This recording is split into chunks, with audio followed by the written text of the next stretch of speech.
everyone. Welcome in the White Raven Live, normally in Polish, Magazyn Biały Kruk Live. And today, our honor guest is Francesco Verso from Italy. Hi, Francesco. Hello. Hi, ciao. Okay.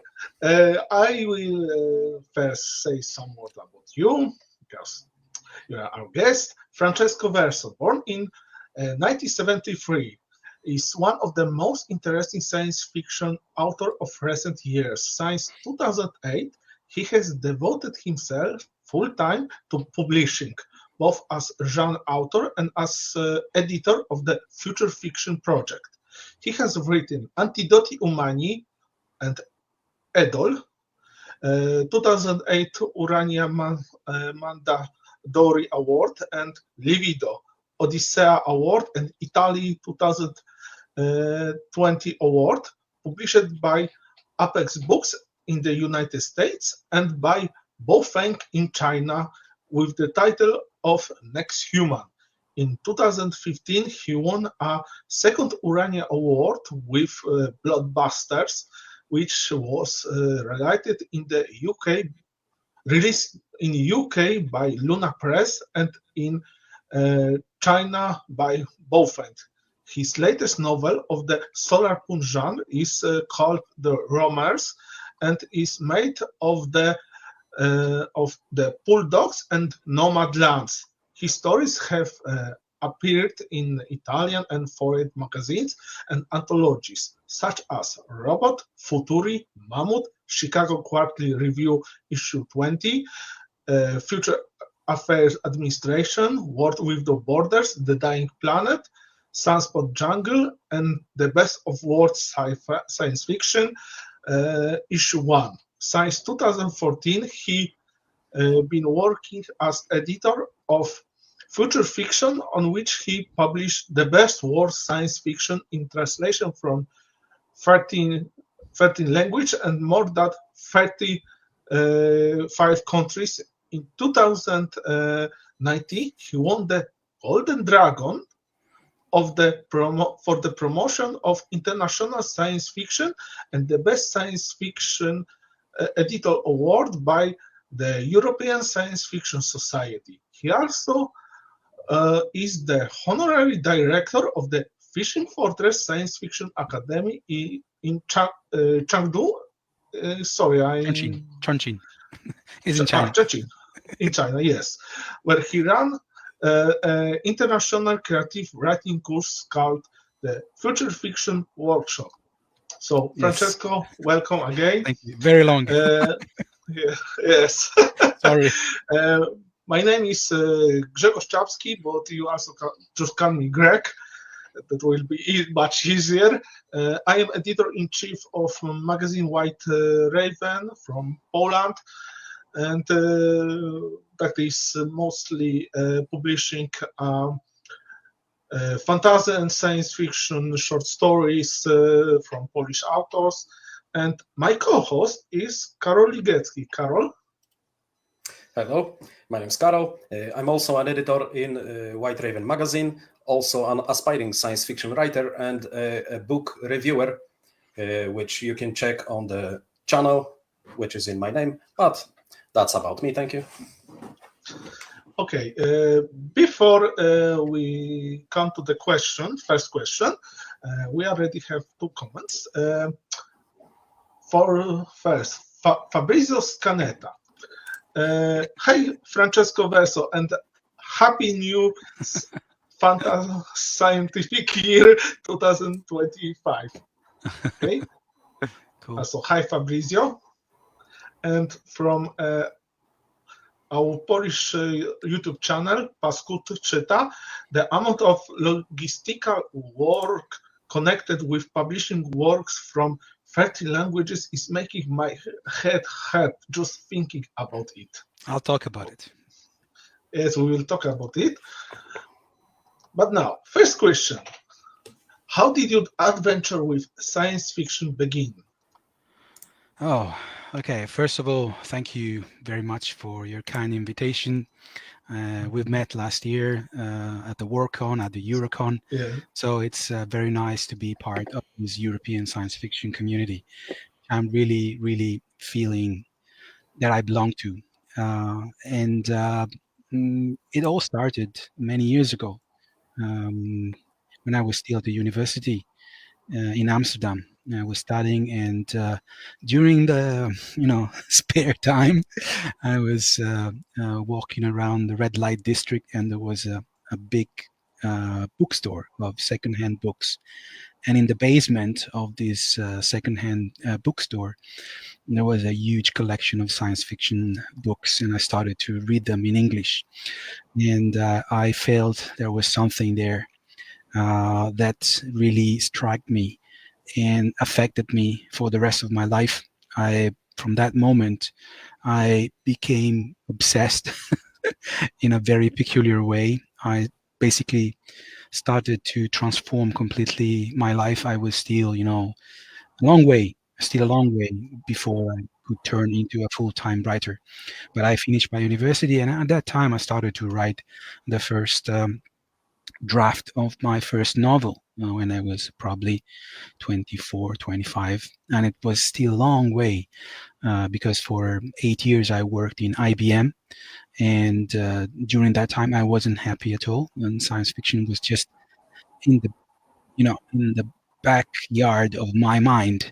But I was reading a lot of science fiction and starting to make my first steps into this market and this sector, which is really hard. I would say it's a nightmare, but with a lot of passion and a lot of incredible determination that I found out it's quite one of my best unique features, because maybe I'm not so talented at the beginning, but I really worked very much, really worked hard.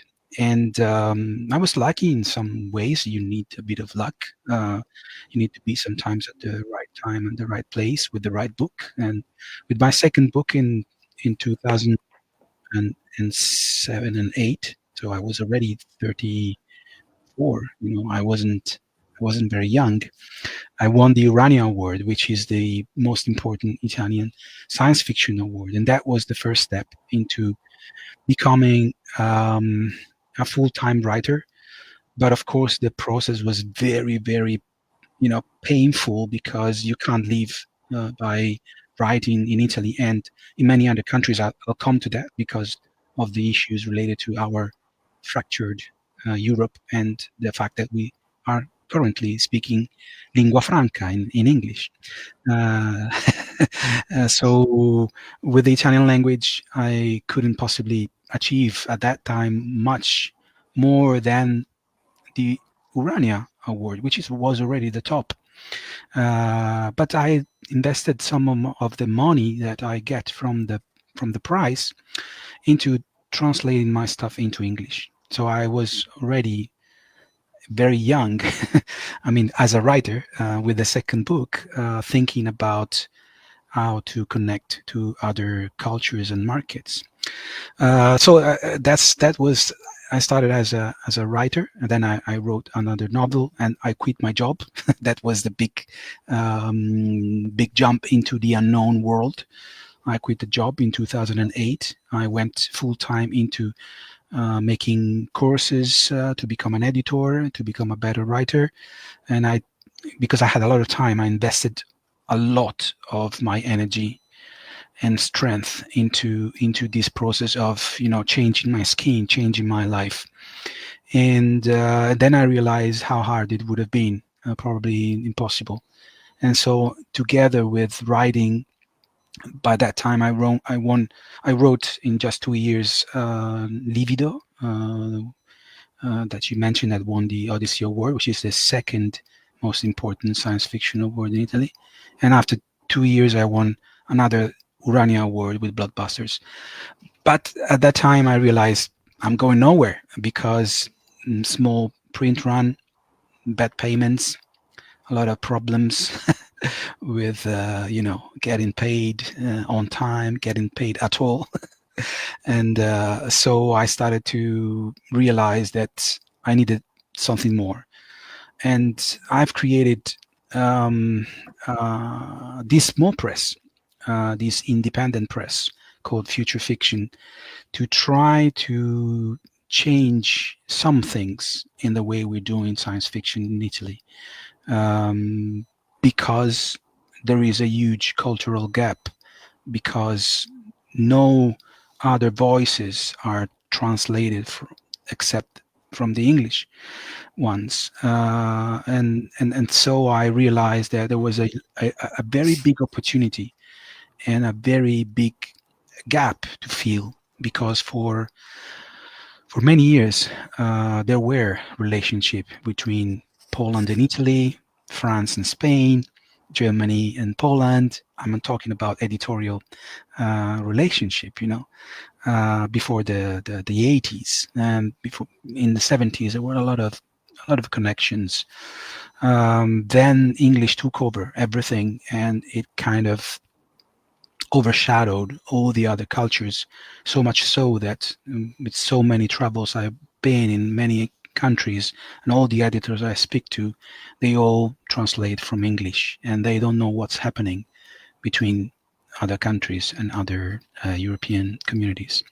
So basically, this is the wrap up of my first part of the, let's say, the first maybe 10 years, from 2004 to 2016, because then in 2017 another big thing happened, which is China, and we'll talk about later. Yes, we'll talk about later, but when I listen to you, I see many similarities that are in your history, that similarities about publishing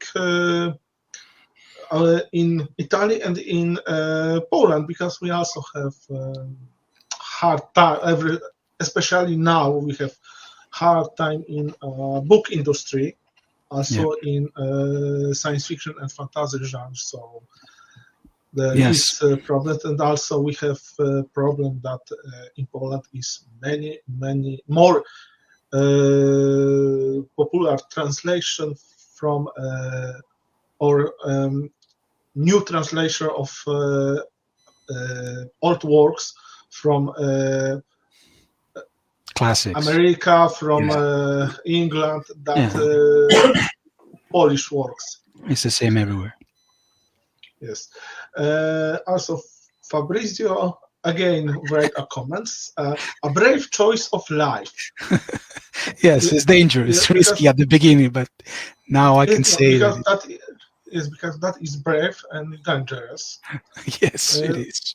If I can add something to this, sorry, don't want to interrupt, but that reminded me the quote from Ray Bradbury: "Jump off the cliff and build your wings on the way down." Yes. It literally just sounded like that. But the thing was, I wasn't alone. I had a wife and a daughter. So big wings. It's much harder. Okay, next question. Carol, maybe you will say that. Of course. Why do you write solar punk? What made you write in this genre? Okay, we're going straight to the present. Let me say that before that, I am, let's say, an author of the, let's say, the end of the 90s. So I was fully embedded with cyberpunk. Okay, so I was grow up with cyberpunk.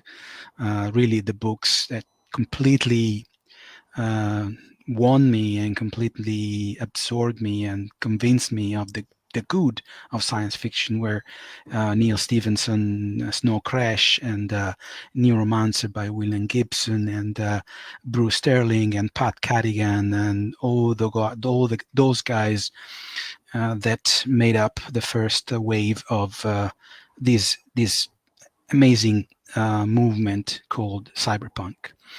So when I came across in probably 2014, maybe 16, around those years, of this term, solar punk, something clicked. Something very strong resonated with me, because I deeply think that science fiction must provoke, must critique, must analyze, and try to be subversive. The best science fiction that I read, and the one I try to write, is subversive, in the sense that it must try to fight against the system, fight against the privileges, try to be very political and very much into, even through the metaphor and the allegories, and of course a fantastic or a futuristic scenario, but try to be based on our human problems, political problems, economical problems, whatever you mention them. So cyberpunk was very much like that. Okay, so it was critiquing the kind of mainstream post-apocalyptic anthropocentric world that we are living now. You know, so it's a sort of okay, we're doomed. There's no better future, and you have to cope with it, adapt with it, or die. So cyberpunk was trying to change the narrative, because it was saying, okay, maybe we destroy this planet so many times, with pollution, with war, with all the other possible diseases, any kind of biotech warfare, nanotech warfare, virtual, destruction, anything, So maybe it's time that we change the narrative, because we need more hopeful, constructive, positive futures. I deeply think that science fiction goes in a counter phase. When the society feels very bad, it needs positive outcomes. When the society feels very good, it needs some deeply critique. Think about the US of the 50s and 60s, when there was a boom, the economic boom, and then you had Philip K. Dick. It was criticizing, analyzing the fact that maybe more fridges were not giving more happiness to the American citizens, that we were the alienated ones, not the aliens. Okay, so when the times are very bad, like they are now, we need to stick together and try to write a way out. So not an escapist kind of techno solution, like, okay, we destroy this planet, let's take a shuttle and go to Mars. No, I rather let the people go to Mars. I want to deal with my planet. And that means trying to build plausible, probable, community-based solutions, whether it comes to food autonomy, energy independency, these things that use a set of futuristic elements like 3D printing, biotech, open source coding, all these things that take the old cyberpunk set of tools, but update it and make it contemporary, right? The solar punkers didn't really think about how to find an exit strategy to the current capitalistic climate change kind of dystopic world that we live in. They just said it like that. They understood that that was the problem and the danger, but they didn't point out to any solution. So the cyberpunk hero was just a geek, a nerd that was fighting for himself to save his life from the big enemy. Well, cyberpunk says that didn't work. We cannot save ourselves by being individuals. We proved that with the pandemic. We cannot save ourselves if we do not create a community, if we do not distribute a vaccine for free. That was the attitude that I liked very much.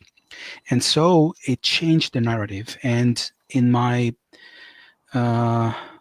quest for what will I write next, that was perfectly fitting, and I wrote the first solar punk novel in Europe. I think I mean, if somebody can mention another novel, it was written in 2018 in Italian, and then it's been translated in English and in Tamil, and next year in French, probably also in Chinese.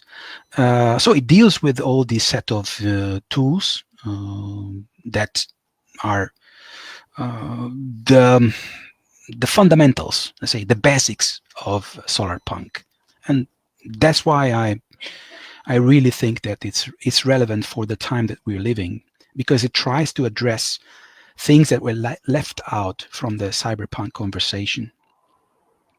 Maybe we can go deeper in that if you want. Well, that's quite a satisfying answer. I have to admit, I quite like what you just said, that basically science fiction gives the opportunity to critique, to comment, to point out, to subverse, as you say. So I'm happy with your answer. Thank you. Yes, I also agree that science fiction is opportunity to say something more about our world. Maybe find a solution, but not techno solution, that, like you said, and also a community, and also to build a more better community than today. Because I don't also think that today we don't have community, more like groups of people that consume. Yeah, but think about the big projects of the past that were driven by states, like going to the moon, building all these incredible technologies that we have. But now the state are kind of in a less powerful position in comparison with these billionaires. So now capitalism is our operating system, and there is no values, social values anymore, as long as somebody decides to switch off a satellite and decide to change side or whatever. We are in the hands of a bunch of billionaires. So I think we need to re-establish the connections between states that should, or if the idea of a state, which is quite old if you think about it, where borders are just lines drawn on a map, whether we are here connected through two countries, and probably many other people are connected through the internet, and we are all here sharing our ideas and comments. What's the state for? What's the border? So we should try to make the right questions, because maybe it's about time that we take it over and try to. What was the United Nations idea? The United Nations, it was a very nice dream, but then it's destroyed, because if a state can wage war to another one without nothing happening, and there is no system of safeguard that can prevent us from a billionaire to do the same in 50 or 60 years, right? So I think solar punk can give us the antidotes to try to see where the things are going very bad, and try to, on the other side, have a set of tools to say, I can build my autonomy and independence in bottom up. I don't have to wait for the top-down solution. That's what I like. True. We have a comment from Pascut. That being said, I could hear Francesco go about solar punk for another hour or 7 years. We also. Of course. Why not? If there's more time, if we exhaust all the questions. Yes. Karol, we must thinking about maybe anthology of solar punk in Poland, because I don't remember that was any in I've edited this beautiful Oh. book for my English publisher, and it's a collection of short stories from many countries. I publish it in Italian, and it's probably going to be published in. It's been published in Portuguese in Brazil, and it should be out very soon in Chinese, and hopefully it should be out in Bulgarian, maybe this year. So let's build a community. No problem. Yes. Definitely. But that's a nice idea. But later, because we have another question and not so much time. Francesco, could you say a few words about your books? I mentioned they already. You also, but for example, maybe you now focus on your books that people from Poland can find. Yeah. Because I make some research, my dear viewers, and surprisingly, not only you can buy Francesco books and future fiction books on Amazon, but you also can find it on our Polish version of Allegro, of eBay, that's called Allegro. And also, I find Francesco books on internet bookshop that's called światksiążki.pl. That means wordofbook.pl. Cool. So wonderful. Yes, and mostly nomad lands and the roamers. You can say something more about? Sure. Yes, this is the roamers, and nomad land is basically the second part of this big story, which is a community, of course, a community-based story, 6 narrative voices, bringing this narrative about becoming independent through 3D printing, open source technology, sharing formulas of the goods that we use every day. Instead of shipping one good to one place or another, we just print out what we need, from pens to replace and recycling things and fixing things. But then there's a little bit more, of course, come because of nanotechnology. So I make this idea of what would happen if we could eat not like 2 or 3 times a day like we do now, but once a month. If our metabolism was enhanced, made better through nanotechnology, and how we could improve our anatomy so that we become more environmentally sustainable, because think about how much less energy we would need.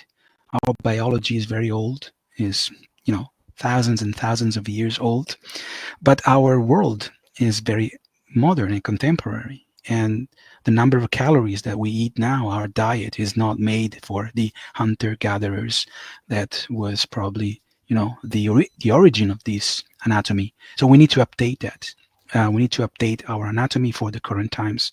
And this group of people undergo an anthropological transformation, so they don't have to eat so much and don't have to spend so much time on buying food. Food becomes something, an accessory that you do probably twice a month, and it provides you the correct, enough energy. So that lowers our necessities. And they start to do many different things based on these, leave their job and build a community which is not driven by money, is driven by needs, necessities, real ones, not artificially made. And so they start to walk. The book in Italian is called I camminatori, which means the people that walk. And it's been translated as the roamers, because they are in Rome, but they are also roaming in the sense that they wander. And if you think about the city, we are allowed, I'm talking about, big, massive urban cities, people are allowed to walk on the pathways that are left by cars.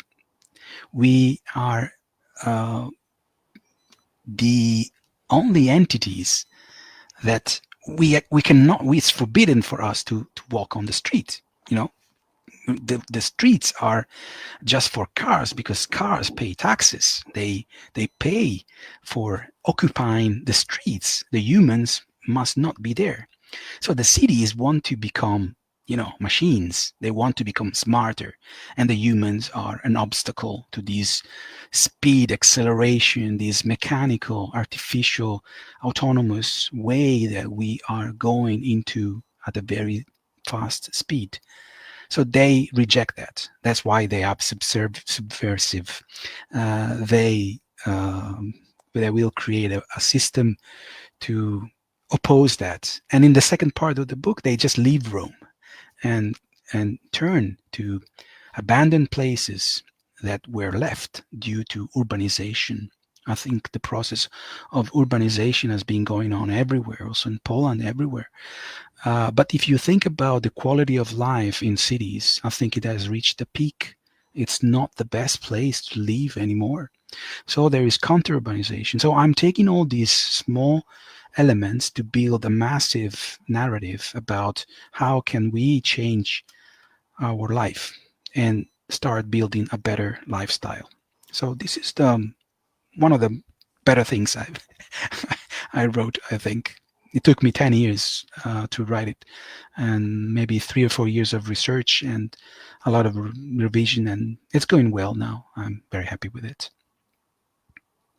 It sounds like you've put a lot of effort into touching up on the real problems of our everyday life. Yes. Since I had the same idea about not living in a large city when I was moving to Scotland. I do live in Scotland at the moment. Oh. And my first idea was not Edinburgh, not Glasgow. I want a smaller city where I can go somewhere and everything is within my reach. Okay. Yes. But obviously you touched up on the quality of living, which is way more important, more broader aspect than just going somewhere. Yeah, I was grown up in Rome all my life. It's a big city, not functioning very well. The services are, like here and there, and bureaucracy and slowness and stuff, and so it's a problematic city with a lot of history because it's old and it has, the problem of an old city. But because I see, if you look at the East, there is a huge phenomenon of urbanization. I've been to China, cities of 20 million people, 18 million people. I mean, is a massive sprawling, exactly what William Gibson foresaw many years ago.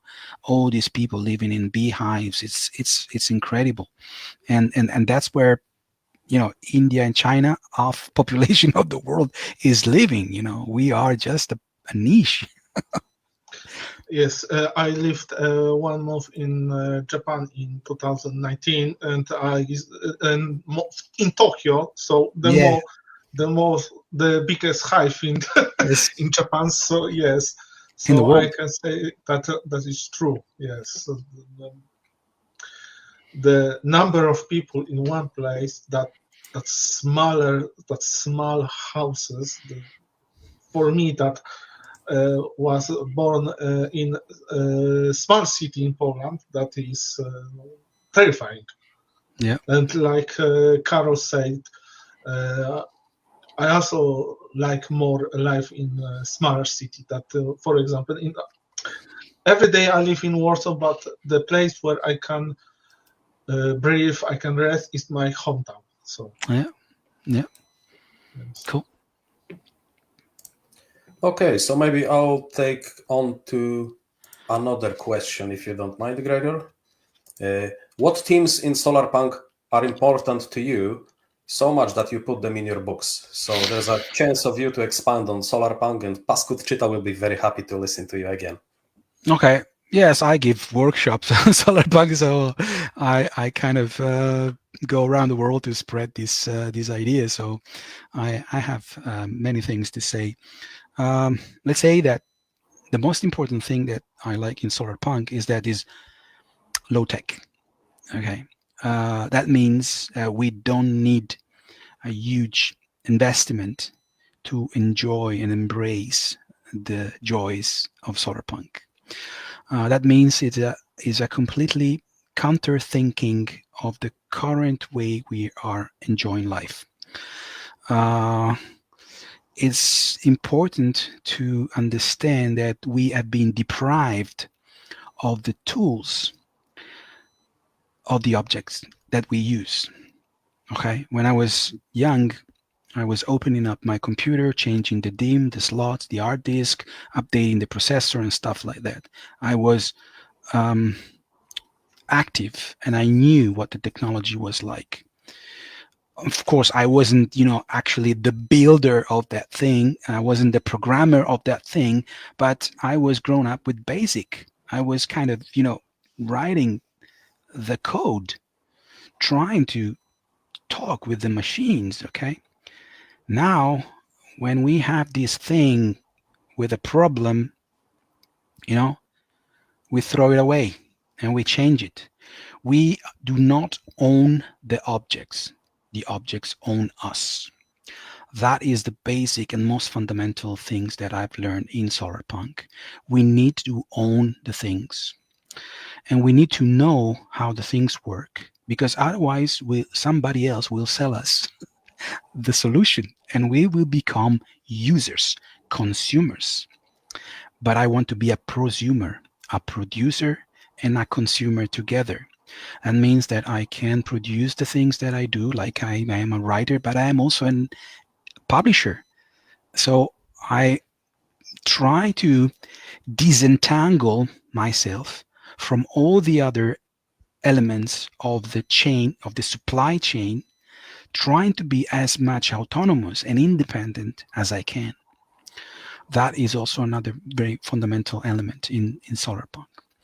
And another is using native innovation. That means that there is a lot of technology going on, but most of this technology is driven by Western, or let's say American brands or technology or copyrights or you name it, right? But there is a lot of native wisdom, innovation, technology that could be developed if there wasn't this globalized, uniform, standardized layer of technology that is imposing standards, uniformation, standardization on our reality, even where standardization creates a huge problem, because you are in Poland, you are in Scotland, I am in Italy. We cannot use one single thing. We need customizable solutions, So yeah, look at the travel plugs, electric travel plugs. That's just an example. Yes. Why? Yes. I mean, it's obvious that one solution cannot be valid and good for everybody. That is a reductionism of the complexity of the world, and that is techno-solutionism in a way.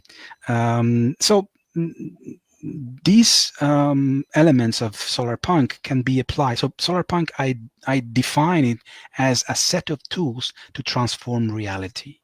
Okay, there are many possible definitions that you can find online, but in my blog, I wrote essays and articles and made a lot of experiences and researches, workshop on field and stuff from Peru to India to many countries.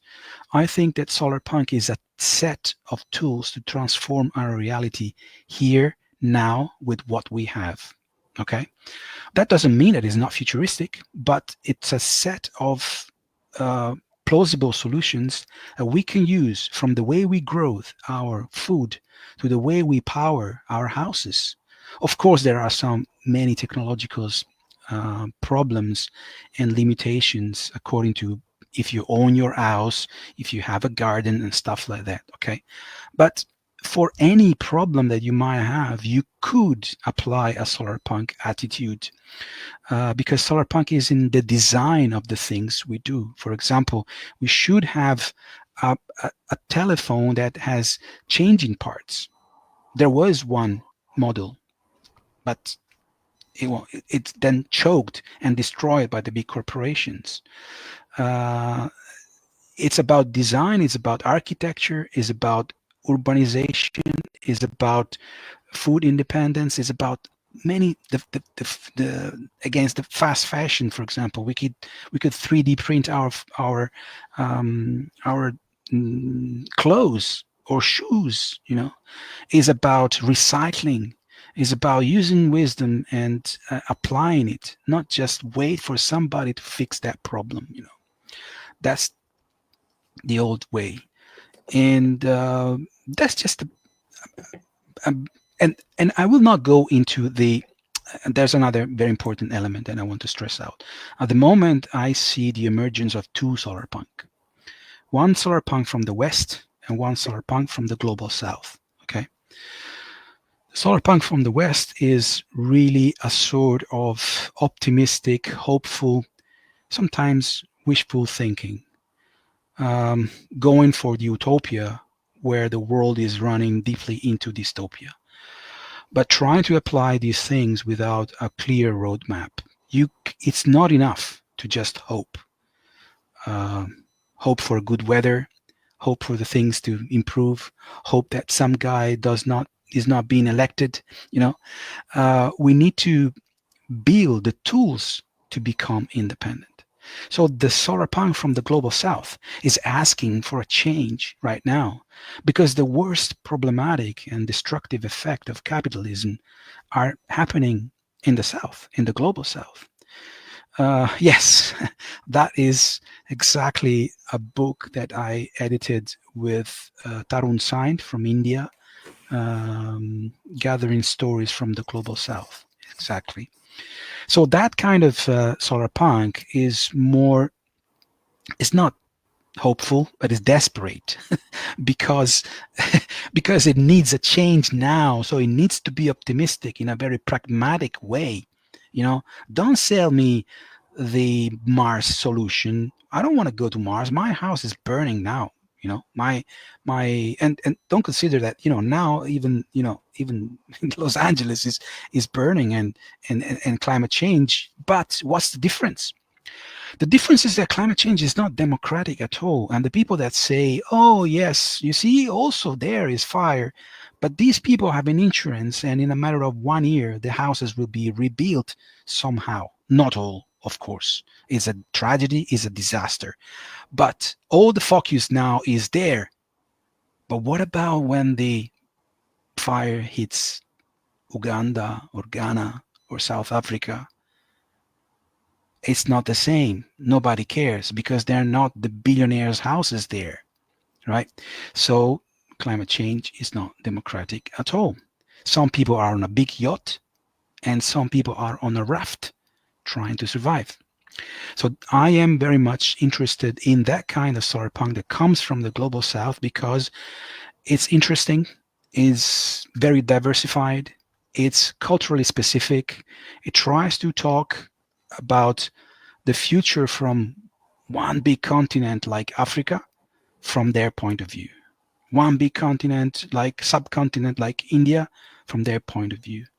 So I find it really, really interesting and stimulating to give voice to these underrepresented authors that do not write in English many times.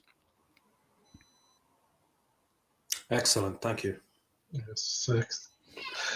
Next question. And passcode will be said because we, for now, and talk about solarpunk. But on my opinion, Francesco, you say something that we are speechless. Okay. But that was beautiful. Thank you. But next question. Could you say a few words about future fiction? You also your project. What its main goals and objectives? Yeah, it's also related to solar punk a bit. Now all the threads are kind of unifying into a supermassive project. Now we're going into the next phase from 2016, 17 to the present. So future fiction was born as a cry. I was going to the bookstores and the science fiction shelf. I was always finding the same kind of book written by a white American guy, probably dead by 30 years. With all due respect, with the old generation, Bradbury, Heinlein, Asimov, and Philip K. Dick, and Ursula Le Guin, with all due respect. But a long time has passed, and I was keep finding the same books over and over. So I asked myself, what happened to the rest of the world? Is it possible that we tell the future from one single voice, one single religion, one single language, one single lifestyle, one single economic system? This is so restricting our possibilities. I see the future as a big rainbow of possibilities, because you never know. It could come from, of course, that idea was driven by the fact that the economic development that we believe is the economic development with capital D is coming from the West. So this has become a way of colonizing other countries. That's why I realized that for at least 60 to 70 years, the situation was so bad that all the markets in the world have paid royalties and advances to the English market, up to the point that they have become so rich that they can afford the big literary agencies, they can afford a sabbatical year to go on research, they can hire consultants, they can do the best research. Of course, they write better books. They can take time, they can become professional, they have a market that sustains them. Yes, that's right. It's easy, but we cannot do that. So year after year after year, we have created this dependency from the English market. So now I went out and looked for what is going on in, China or Mexico or Brazil or India or Russia or Poland or France or Germany. Science fiction happens everywhere. I realized that was one of my first slogans, because I realized that the local community was trying to struggle to survive. There are some incredible stories that I could tell, like in the northern countries, they are proud of reading in English. But the consequences of this is that the local authors are marginalized, and they cannot even write in their own language because they are completely, neglected by the big American names. And the readers say, yeah, why should I write in Swedish or Dutch or Norwegian? I can write directly in English, Right. That's the consequences. A community run by one single language that rule them all.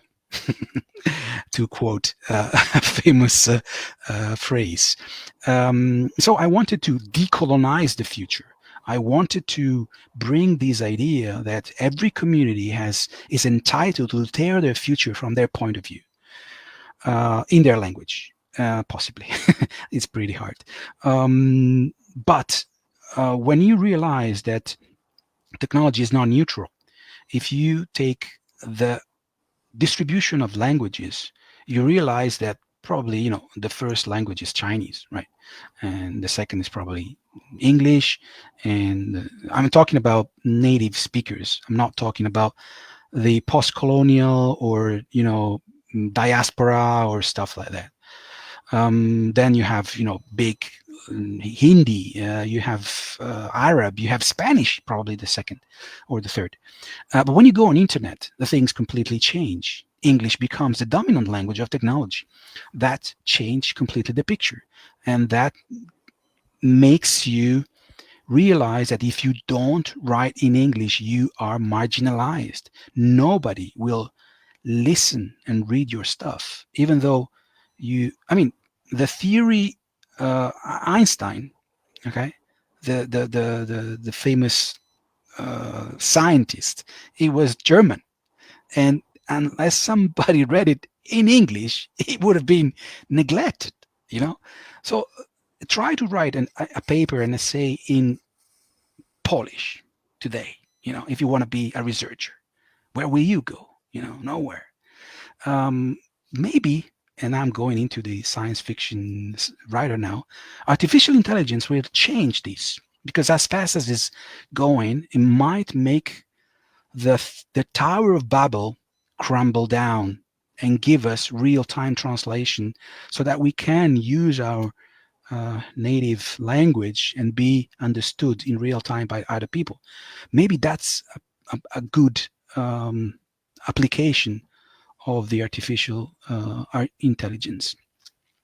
So I started to gather these stories, first short stories, and then started to create a network of translators, a network of editors, and a network of readers that could be my antennas, that could be my ears, my eyes, because we all know about the Hugo Award and the Nebula Award, but what about the Kurt Glasfis Award, the Grand Prix de l'Imaginaire, the Seyun Award, the Nebula in China, the Urania in Italy, the Ignotus in Spain? There are so many other awards, that the NOMO Awards. If you be in Glasgow, you might be happy to know that the NOMO Awards were there another day, not the Saturday, but they were there. So that's a big achievement, and I'm very happy for the African community that could do that, but because they do it in English, using a post-colonial language. Of course, they don't do it in Igbo, or they don't do it in Arabic, or they don't do it in Yoruba, or the African languages. So that was my quest, and I can say now, after 10 years, that I do it, and that I kind of be very happy and satisfied, because I won many awards for this mission. I realized that I'm probably the only one doing this. There's no other project doing this. Yeah, there are two. Thank you for allowing me to say a word. I literally came across that idea a year ago, and I started a YouTube subset on my channel, Science Fiction from Poland with Love, where I talk about Polish books that have never been translated in English, and I speak about them in English so that it reaches the audience. Okay. Hoping that someone will ever pick it up. So that's my answer. That's a wild shot. That's a wild shot, because nobody will pick it up. I can tell you. You need a crazy guy like me Yes. that does it not for money, but does it for cultural reasons.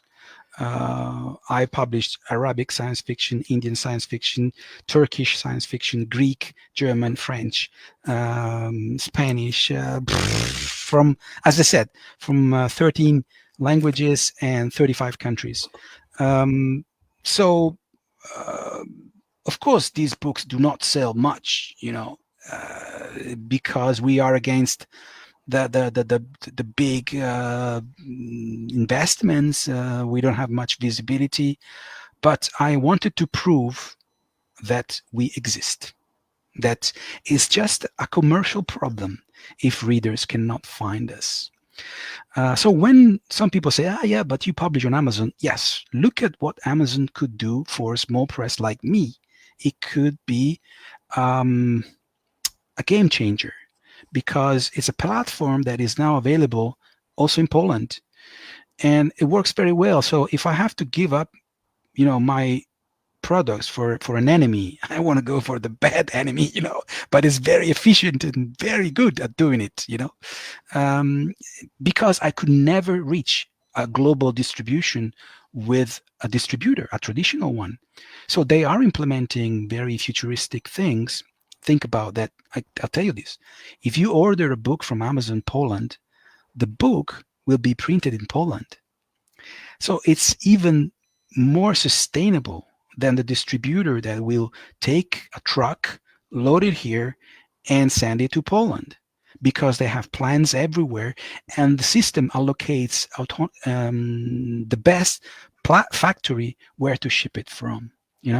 So I know that all the problems of Amazon, but I'm not stupid, And if somebody comes up with a practical, plausible solution, I better go with it to disentangle, to disintermediate from all the other, obstacles that are, stopping you from doing good things. Maybe I don't know if it's, but I just want to say something more about the project, the Future Fiction. So I found out that there are monumental figures around the world, neglected authors that are much, much better than the 100 or 200 list of American and UK writers that we are obliged to, in a way, to read. Yes, of course, I do respect the masters, but together with the masters, this market overflow us with a lot of books that probably we could also live without, and because of the commodization of the product of the book. So what about printing less of these and printing a little bit more of the best, one or two Polish authors, the best German authors? Is it possible there are no science fiction big writers in Mexico? No, of course not. But who reads in Spanish and in Polish? You need to take care of that. Because the other effect is that we are left with a very bad situation, that only if something appears in English, it becomes, in a way, a little bit visible. Okay, I published my book in English, but I'm still the last author of the last country of the world, because I don't go to cocktail parties in New York. I don't go to fancy bookstores in London. I don't have the network of editors and friends that support me with reviews and powerful journalists and bloggers and TikToker and whatever. So that changes everything. So we need to, one step at a time, realize what are the real obstacles and build it bottom up.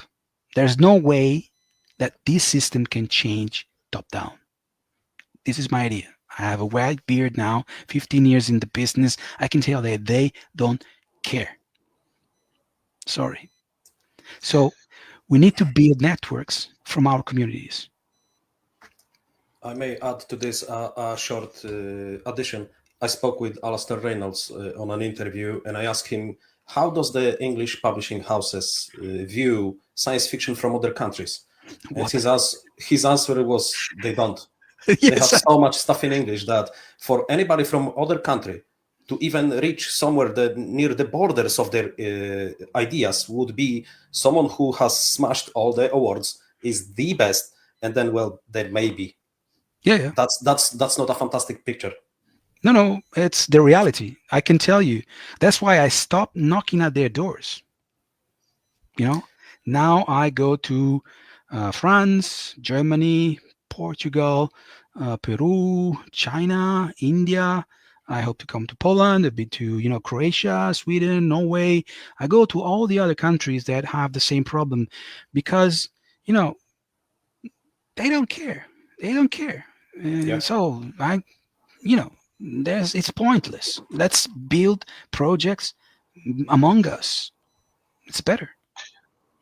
I think that is now a good time to say that I start talking with Francesco about translate into Polish one of the stories of anthology that was published in Future Fiction in the December issue, that is in English will be called On the West, science fiction and fantasy inspired by Asia, from Middle East to Far East.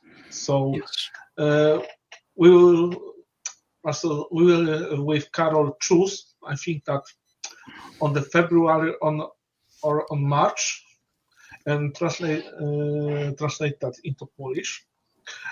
But that after, excellent. So we also wanna be a part of that, Francesco, of that community, to create better that community of authors, of publishers in the world. Not because, like we can say, English is dominant language, but that not means that only Anglo-Saxons, Anglosphere can be dominant, because we have another language, another cultures, like you say, that can be more interested, another visions, not only English one, is Western one. And I must say that I like when guests answering on 2 or 3 questions at once. Because you jump by 2 questions at once, and I think, but can we speak something about China, because that is interesting. Yeah. Yes. Because you are so coming to China, you are you doing their workshops about science fiction. Can you say more about that? How it was started? Also? Yes, that has completely give my direction another boost, a very big boost. It happened thanks to a lot of coincidences, actually. I started to read Chinese science fiction stories on Clarke's World, the magazine online, translated from Chinese to English by Ken Liu. So these stories, probably it was 2014, 15, the first translation by Liu Cixin or Chen Chufan or Xia Jia or Zhang Ran, and these stories were completely different. That was really another point of view, another universe, really. And so I said to Ken Liu, look, these stories are so cool. Can I translate them from your English? Because that was the problem at the time. We need a bridge language. At least I know that something exists, And so I translated these stories. But then after some time, Ken Liu told me, oh, you are Italian. Do you know this translator, Chiara Cigarini? She is at the moment studying in Beijing. Really? And she was studying science fiction with Professor Wu Yan at the Normal University of Beijing. And so I had the contact with her, and she opened up this incredible country to me, because together with her, we chose 4 stories of Chinese science fiction, and we decided to publish it in dual language, in Italian and Chinese. It was really crazy. In 2016, okay? 17, maybe the beginning of 17. That was the first ever book of Chinese science fiction in dual language. There were some anthologies before in the 80s and 90s, but they were being translated from English, okay? And this book gave me an invitation to China.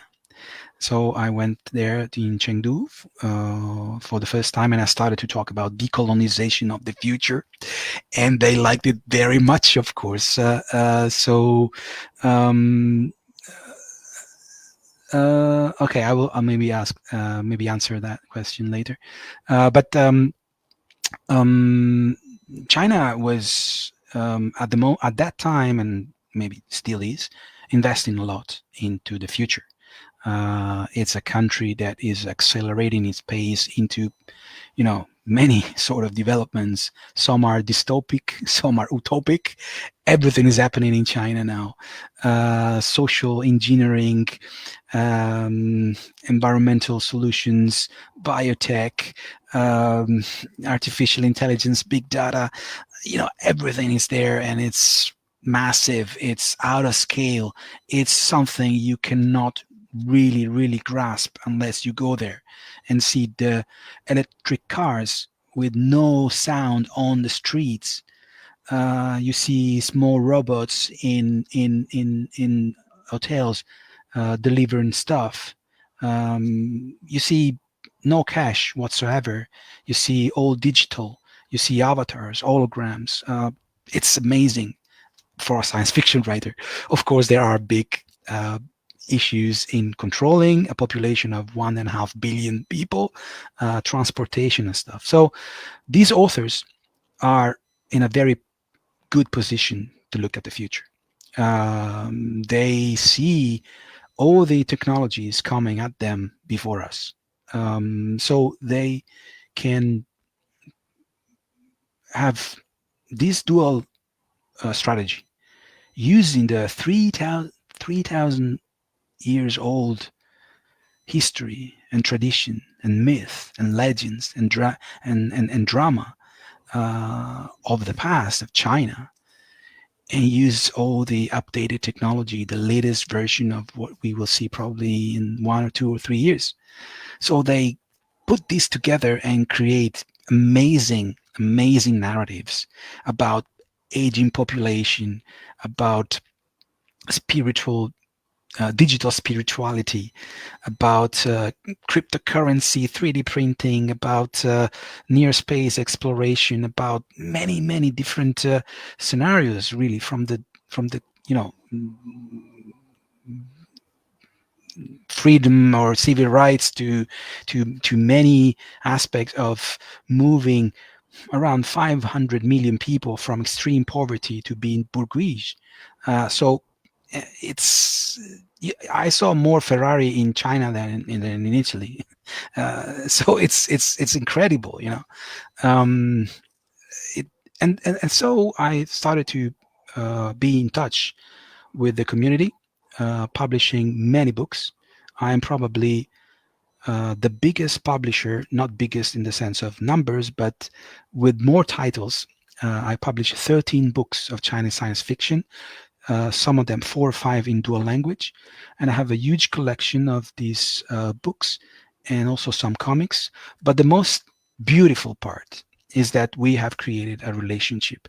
I've invited many Chinese science fiction authors in Italian book fairs, making tours of Italy, going to universities, to cultural institutes. Many of them even slept in my house, and the same happened with them. I've been invited 12 times in China. I won last year a Galaxy Award during the Worldcon, and I won a Marco Polo Award this year for the promotion of Chinese science fiction. I published a couple of my books in Chinese. I have connections with editors, translators, publishers, conventions. I've been to many. There are 4 major cities doing science fiction in China. The first, of course, is Beijing, but then there is Chengdu, where there was the Worldcon last year. And there is Science Fiction World, which is the biggest magazine of science fiction in the world, with a publication that in the 80s was 400,000 copies a month. Now it's probably 50,000 copies a month. And then there is Chongqing, which is a very cyberpunk city. And there is Shenzhen, which is the famous factory of the world, but they are investing a lot. That's the city where all the major technological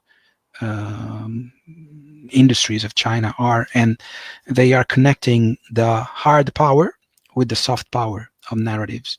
So, for example, if you heard about the 3-body problem, and if you've seen the Netflix adaptation, you see that there is the Wandering Earth, always by Liu Cixin. You see that they are coming also to tell their story from, let's say, their point of view. The Netflix adaptation is not really that thing, but they are coming. And I hope that this view will create an alternative, because I am kind of bored of the monolithic one voice telling our future. I believe in a multipolar, multidimensional future where a community of people is listening to each other and is giving opportunities to the best, not just because you write in English, you are the best. That's what my mission is, to give opportunities to the best authors and the best stories wherever they come from, whatever language they write, whatever religion they have, whatever they believe in. If they have something interesting and cool to say, I'm there to take it and translate it.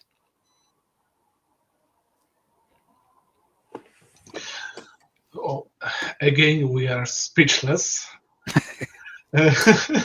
It's a lot to take, but it's an awesome project, and I cannot stress enough how fantastic it feels to see what you do. And there is someone like you doing it. That makes me personally feel like I want to have a conversation with you about how we can help out of the conversation online. So let's leave it aside. But you can count me on. Cool. Count me in. Thank you. Thank you very much. Yes, so dialogue will be. And I have 2 comments from Pascut. He is very active today. First, about the previous one that you said. So a wise white-haired mentor is telling me we are on a quest to save fantasy. I dig it. Yeah, why not? Yes. I mean, I wish I was younger, but I don't know if you refer to the white as being old or to the white as being Western, but I can say that if that is about my being Italian, and I do feel that I have privilege, I made myself this question, and I came up with this answer. It's not important what is your privilege, but it's important what you do with it. And I think that if somebody has a privilege and can use it to give opportunities to other people, I think the privilege is used not in a bad way. And I tend to stick to this thing. I mean, I gave voices to people that were never been to a science fiction convention.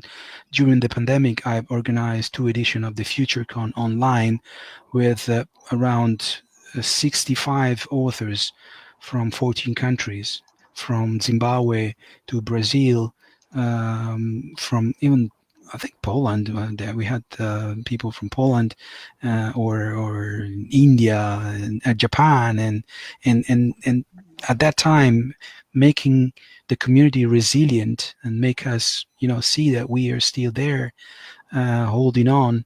It was important. So I am very aware of my privileges and what I can do with them. Yes, and I think that every author from Poland should, about what you said now and previous, take some notes after view that or review our meeting. Okay, another one comment. Was the Hugo Chengdu debate detrimental to science fiction in China?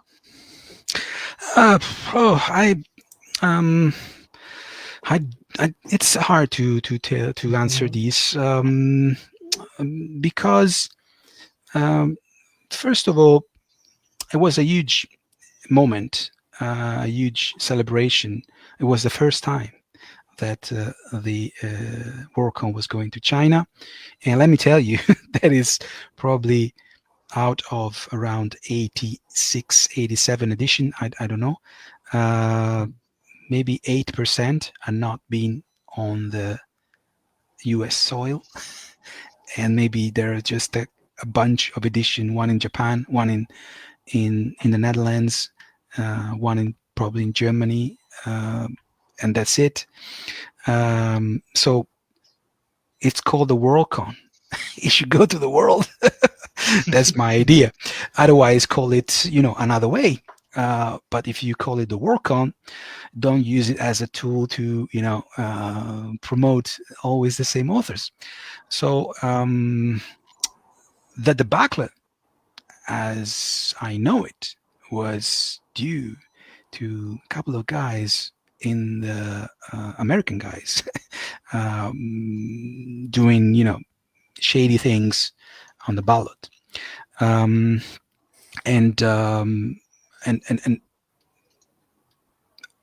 probably there is.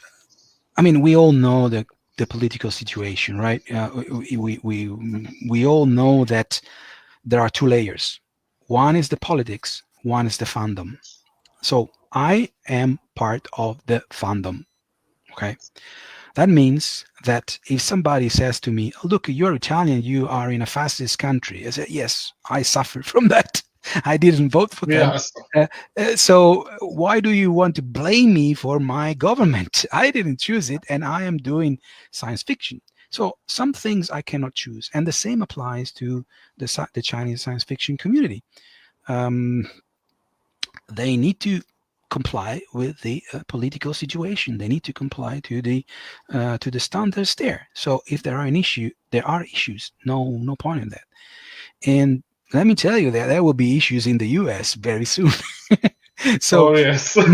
nobody's safe here. So I tend to stay with my community and talk about the problems of the community. There are something that we cannot change, and we need to accept that because we are, in this world. I cannot change the gravity of this planet. So let's try to make better with what we can change and what we can improve. That means having the work on going around the world. That's it. So at the moment, the problems of Chinese science fiction are not related to the Chengdu Worldcon. Probably there will not be one in many years, but that's just because maybe they had a very high expectations. They are now, still improving the place where they had the Worldcon is a beautiful building built by famous architect Zaha Hadid, and now is a museum for the schools, for the children. They will grow up with science fiction. They will be, exposed to science fiction books and pictures and stuff. They will grow with this. I see that is a long-term investment, and the Chinese are doing good. So the problems are related to, the economy not doing very well and the post-pandemic crisis that is affecting the whole economy, not just the science fiction. So as a part of that, if you have to, switch money, books are not the first choice. That's a problem we have for a very long time in the West. I hope it answered the question. If I may just add on top of that, since you have been doing workshops in China and you are familiar with science fiction from many other countries, my point is, during Worldcon conversation and a meeting of fandom, I have heard from a Chinese writer that science fiction is booming in China. It's massive. Yes. Then there was an author from Israel who says, well, there's virtually no science fiction in Israel at the moment. It's all fantasy. Yes. Then I asked the same question about a gentleman from India. He said, it's more about half and half at the moment. Deep Gosh. Now, yes. And now in Poland, science fiction has become a niche. It's mostly fantasy if we're talking about sales. So yes. Makes me wonder, do you see similar situations in other countries where sci-fi is very big or very low, very small? Okay, that's a very good question. I like it very much because it gives me an opportunity to, point out a couple of things which are also cultural and political. So with all due respect, with all the literature and let's say with all the music, there's rap, there's techno, there's jazz, there's blues, there's, a variety of things. But the medium is not neutral. Okay, that's an important element. And the genre is not neutral. That means that for me, a kind of narrative like fantasy goes up to a point, but it doesn't capture the development of our current reality, in the sense that fantasy is a secondary derived world where things don't change, where across the millennia, people are still, throwing arrows or, using magic. There is no development, right? The wizard is always a wizard across the eons, across the ages. While in science fiction, you have something called science and development and progress, which makes you understand that civil rights can become something written in the Constitution, that racism can be changed into a crime. Something that, of course, can be done in a way, also in fantasy in some way, but not through technology, okay? So that is important because in the cultures where the cultural milieu, the cultural environment is irrational, like the moment we are living in Italy at the moment, the people tend to go to the irrational. That means given. The formula, the magic formula is given. You don't question it, right? And the magic formula is in the hands of a wizard. It doesn't share it with other. It's his own formula. While a scientist, to have a formula, it must be approved and checked and double-checked by other scientists. That means that the formula is for the people, is for the scientific community. Of course, then there is the industry that change everything. But I'm talking about the scientific reasoning, the logic behind the way you write a book, where the dragon flies and it's given. We don't care.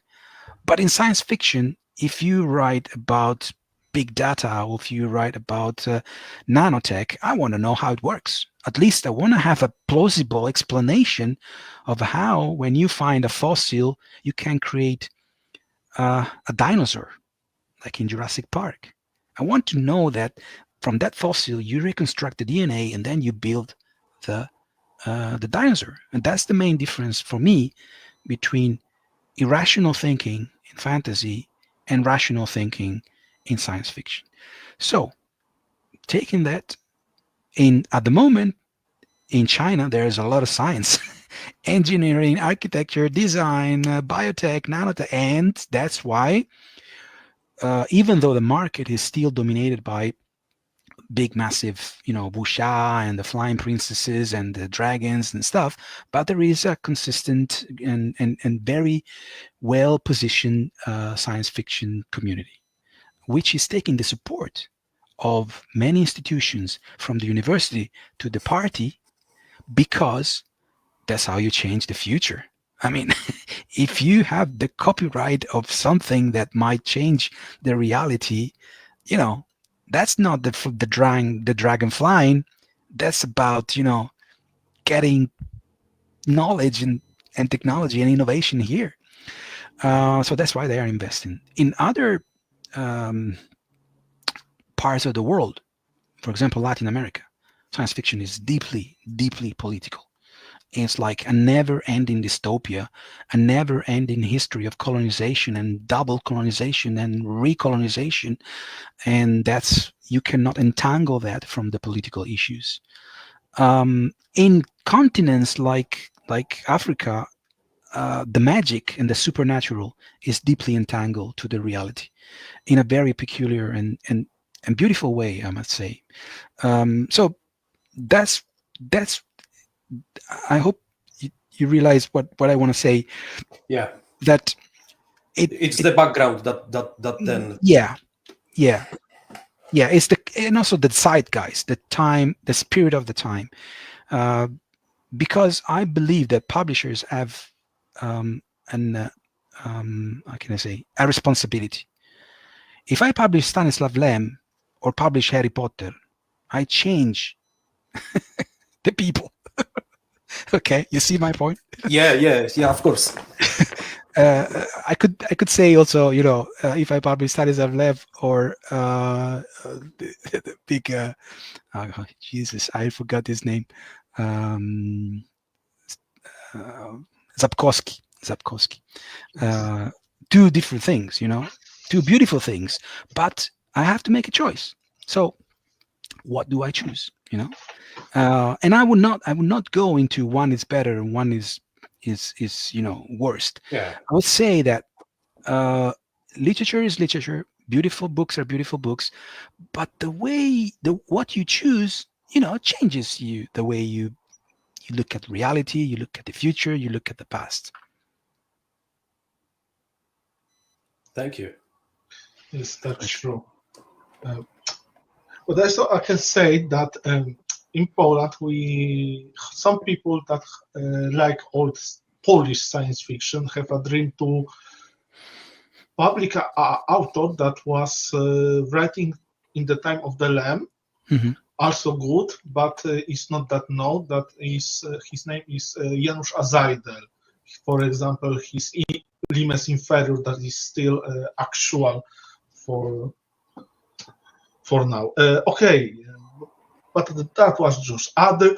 The next question is, Apart from writing workshop in China, do you think or plan already any more in other countries?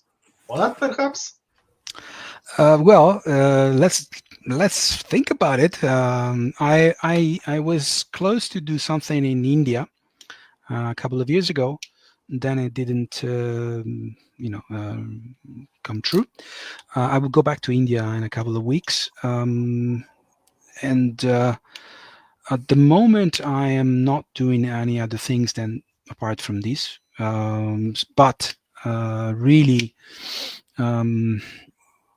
if there is a place, a community, I go everywhere. As I said, I've been traveling consistently for the last 6-7 years in probably many countries, in even to Peru. I opened up a future fiction club in some bookstores that are sensible to what we do. So what I do is avoid the big industry, avoid the big names, and build the things from the same size, the same level, right? Peer to peer, okay? I think that is the respectful way.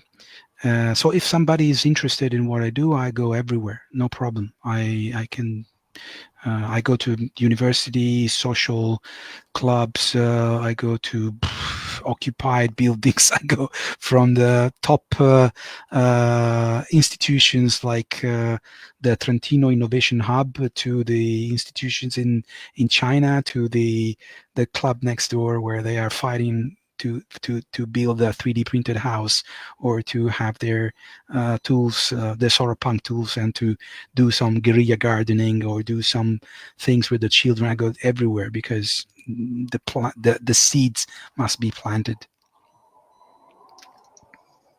Yes, that's true. Okay, Carol, we must speak with someone about invitation. What do you think? Carol, you know what? Yes, Carol, know what I mean. But okay, Carol, maybe next question. Of course.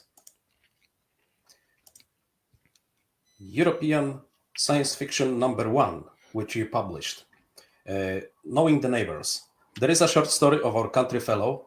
It's called Lying Weather, written by Krystyna Chodorowska. Yes. Translated by Korolczuk and Salim Makkari. Do you Yes. remember the story? Yes. Roughly? Did it do well? What's your take on how did you like the story? Okay, so first of all, the story was quite good. It was sad, depressing a bit, but a lot of anxiety. There's this kind of hurricane, this huge, devastating storm coming, and the mother is trying to save the child. So my God, it's like that. Regarding I think the story was very well written. I have to say, I've been trying, after meeting Krystyna, I think it was some work on maybe not last time, maybe in Dublin or Helsinki, maybe Dublin, to meet more Polish authors. And I made also a meeting with, they were all women, Magdalena Lazik, Salik, or Lasik. Lasik. We have two Magdalenas. Yeah, there are two Magdalena. They were all there. So, but unfortunately, we lost communication. They didn't send me the stories, and so yeah, it's not easy. Then I needed to find a translator. At that time, I had a translator from Polish to Italian. That's why I did the double, because then from Italian I translated into Polish. It's pretty hard to translate. I mean, remember that I run a very small press with a very small budgets. So if the big ones don't do it, think about how hard it is for me. Okay, so the European science fiction book altogether, I mean, I don't have that single command on every single story, but the book is when I go, you see me at the WordCon, you see me at the Eurocon, the book was sold out. Okay, because of course for us to have a European science fiction book in English is a unique thing. It's something that probably happens every 10 years.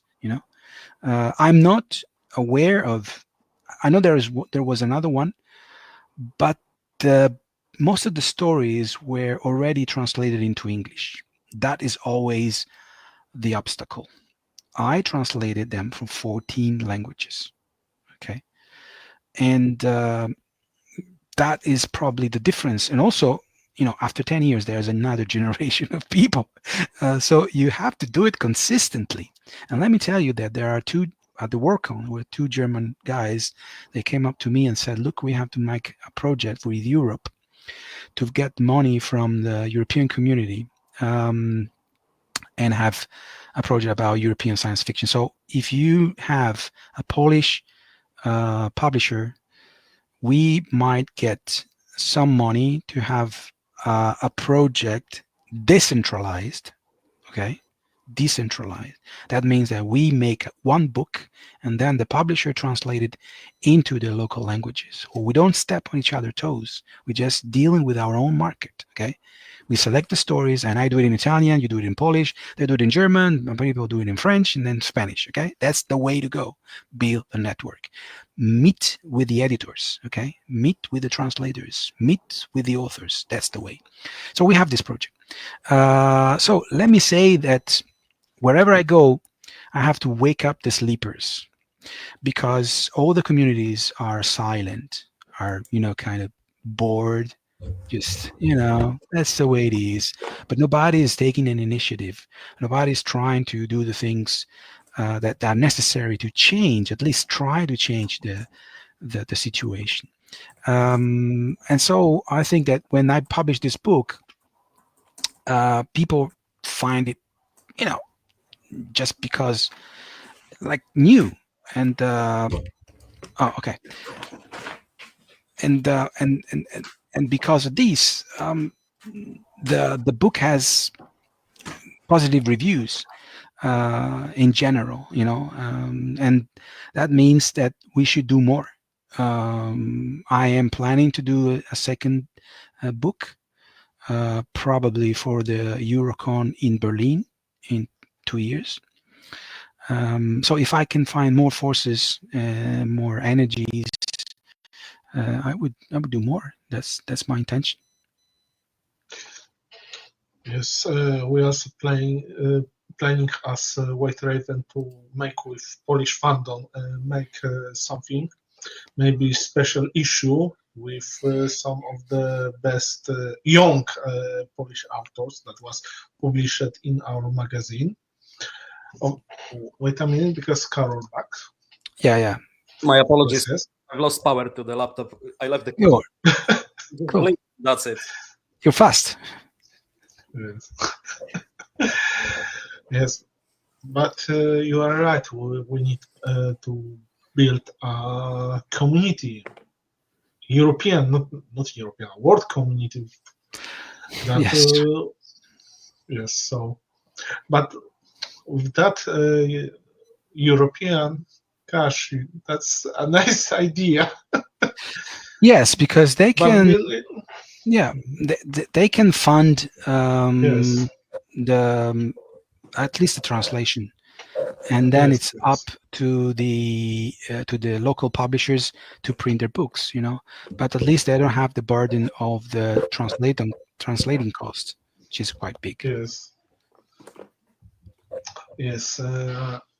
I am from a family of translators, mostly from Russian language, so I know that how the prices are and literature and more another types of translations. But again, so let me tell you that the artificial Yeah. intelligence is going so fast that some things, I am reviewing I'm editing the translation of the artificial intelligence in English. So I am an augmented translator. So sometimes the text is so good that I just have to, tweak some things, make it better, make it more Yes, literary, make it flow and stuff like that. yes, But it's going so good and so fast that the energy and effort that you have to put into a translation is much less. And with maybe 1 week, you can do things that you were doing in 1 month.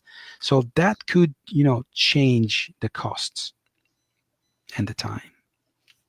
yes. But see, I think that a level that you're saying of translation will be at most optimistic for me for some languages by 5 years from now. Yeah. Minimum, the most optimistic. Yeah. To be more, like how to say, more precise, more linguistic, Yes, correct. of course. To be, but We're not still there. the editors will have Sure. their job, because someone must also after, not only after translators, but also after artificial intelligence, look at that text. Of course.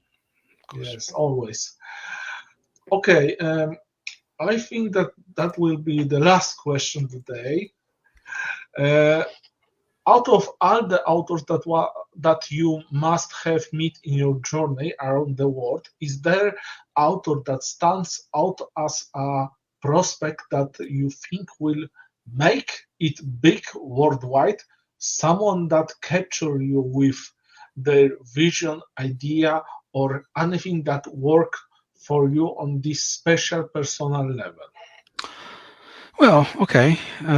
Yes, there are some, but to become, a star in the science fiction market, you need to, come from those 2 countries. Okay, Yes. or 3, maybe you can put something. I don't know, but even Australians are, in a very marginal situation. But I will tell you something that for me is really wonderful and exceptional. The first one is, of course, Chen Chufan, and he's one of the best Chinese science fiction author behind Liu Cixin, a new generation of author that is exploring big data and artificial intelligence as is mixing the traditional Chinese way with updated technologies, with very much post-cyberpunk. But then after our talking and meeting, I'm trying to push him into solar punk. So have a look at Chen Chufan. He has some books published in English, in French, and in German.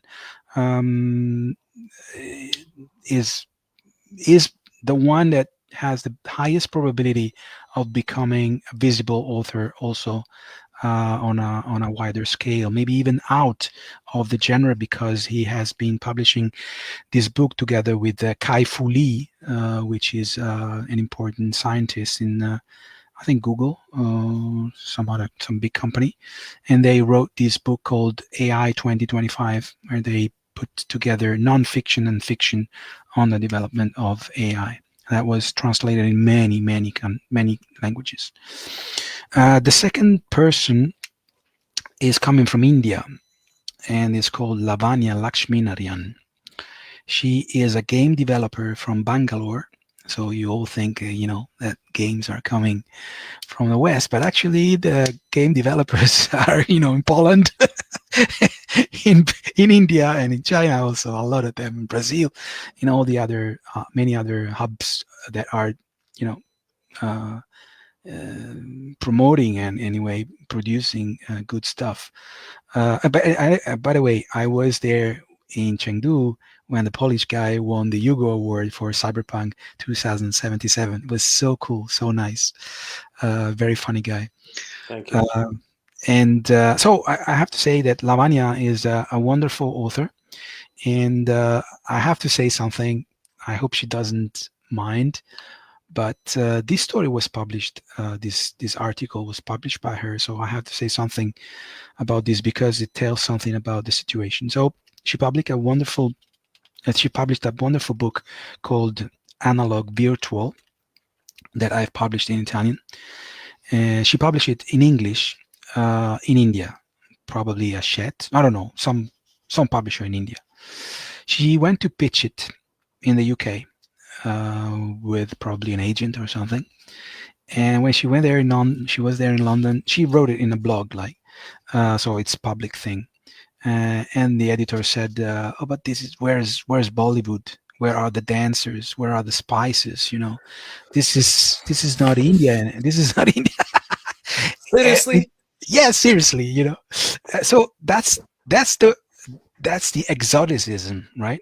The way Because not people don't know that India is beautiful and have every region have their own culture, their own taste. yeah, but we are not from that's- some people from Poland because we have authors that passionate about India. But sorry, no, I mean, the idea was that he thought that the countries should be culturally the way he was thinking of India, you know, like if I publish a book, it must be with mafia or the Roman Empire, right? Because it's the stereotypes, the cliche that you associate with that culture. And so she published this, and after some time she found, of course, a better publisher, better editor, and now she's being translated in English, in French, I think also in other countries. So she is very, very good, and good friend of mine, and keep an eye on her. You can read her in English. And the last one, I'm going, from east to the west, but just as a matter of geography. Okay, they are all very good writers. The other is called Gabrielle Damiana Miravete. She's from Mexico, and she won the World Fantasy Award some years ago, and she has now been translated into English with Rosarium Publishing. And she's a wonderful person and taking care of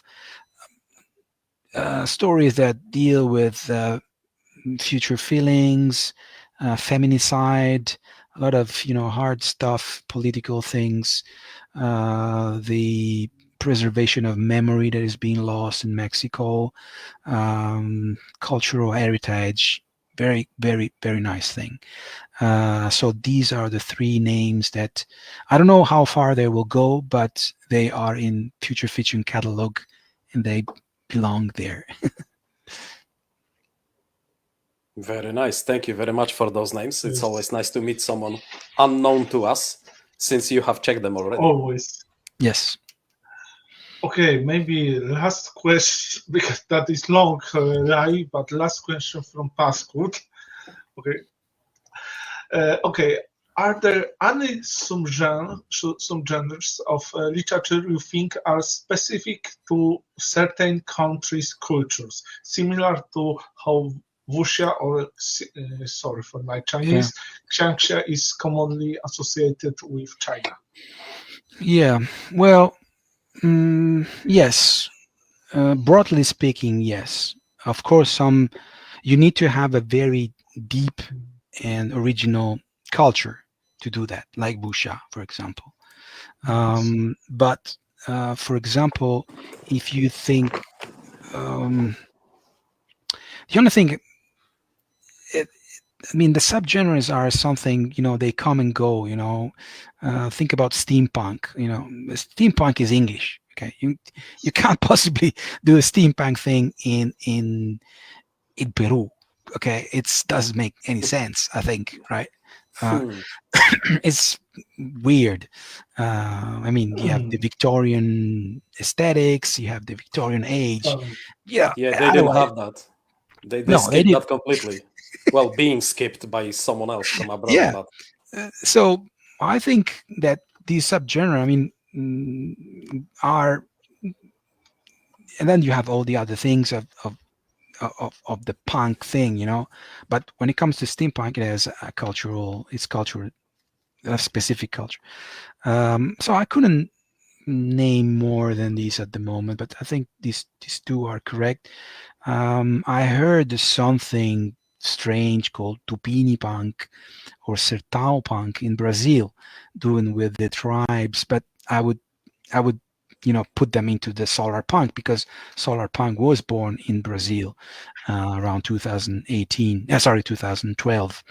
But yes, there are local communities that create something with that punk thing. But apart from that, all the other subgenres are not specifically related to one single country, I might say. Okay, understand.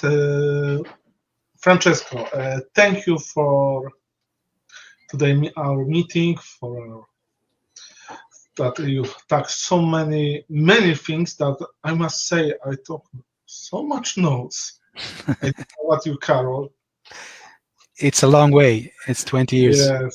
Yes. That white beard is a beard of wisdom. Yes, definitely. I believe that is important. I believe that that description of a white guy here was more like Saruman, or okay. The wizard that comes with the white knowledge. My hair are not growing for a long time.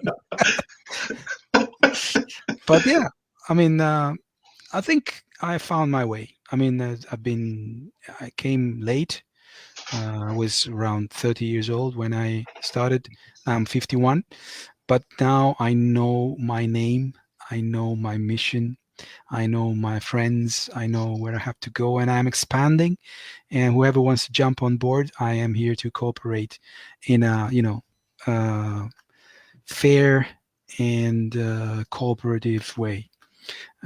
So we have a mission, and the mission is not to exclude anybody. It's to include underrepresented voices, to include very good stories, very good author, very good people in the global conversation.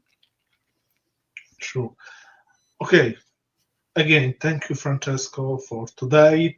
My pleasure. Thank you for your time. Thank you that you are there for Let's the keep in next touch. time. Yes. Respect, Francesco. Take care. See Bye you bye. next time. Ciao. Bye. Bye. Cheers.